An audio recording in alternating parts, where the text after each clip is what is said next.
So just a real quick update for what we've been doing this week. I've just been out in the garage pretty much every night putting stuff together. My wife's been staining the things or just helping out a little bit with the cleaning, some of the painting and stuff. I had my son weld these little crosses up for me because I was running behind, so he was off a couple days, and I made a jig for him and he welded those up. But I've always just, when I make this stuff usually for the church auction or whatever, everybody's like, oh, that's really cool, so finally we've talked about it for several years and just never have done it, but we've always thought, well, we should just get a booth at one of the church festivals. So that's what we did this year. We finally got a booth.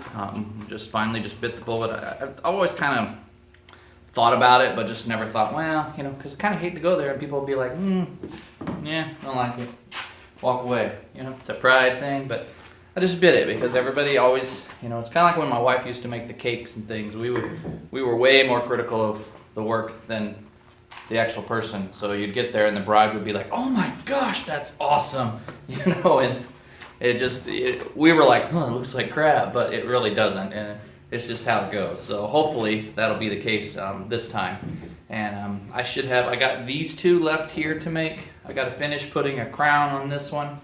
And then I have a bunch of little keychains to make.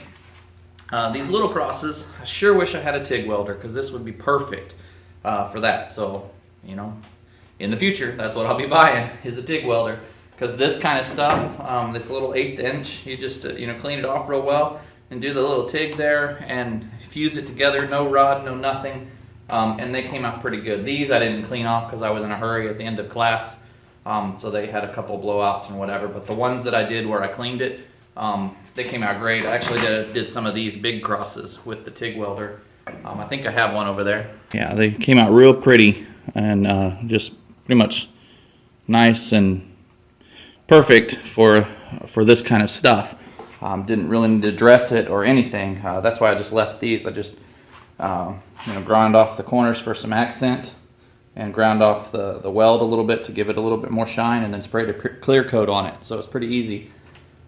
So yeah, TIG welder in the future, I see that. And then like I said, for the little crosses, I whipped up I had 15 of them or something that we actually, when we were in class, he let us cut this on the I don't know what it's called, the big machine. You press the pedal and it goes down and chops it. So I cut, I don't know how many pieces, 1.5 inches and then 6 inches, I think was what it was. And then I just put this together with some nails. And so my son just came in here, as you can see. Wood's not the best thing, but it works. I was in a hurry.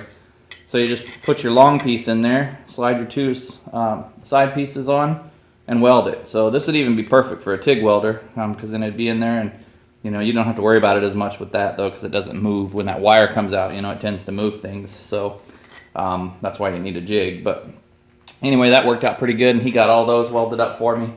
Got them sanded down. Got them all painted last night, so those are ready to go. We're probably just going to use some magnet tape stuff. I don't know where it is, but here's a piece of it. It comes in a roll, and you can just cut it off, and we'll put that on the back and just make those into little, magnets or something for the refrigerator or your car or something like that.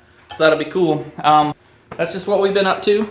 Kind of busy and everything, but if you see something you really want to see a video on, just leave it in the comments below. So we'll be making some videos on how to make them, especially the pallet wood one. That one turned out really nice, and it doesn't have to be a cross. If it can be whatever shape you can make by just sliding the boards around. You just kind of separate them out like that and pull them. I just used one of these crosses as my base, and I butted up all the boards against them, and then I glued them together. So it made it pretty easy to put together. So there will be a video of that coming. If you see anything else on there, just leave it in the comments below, like I said.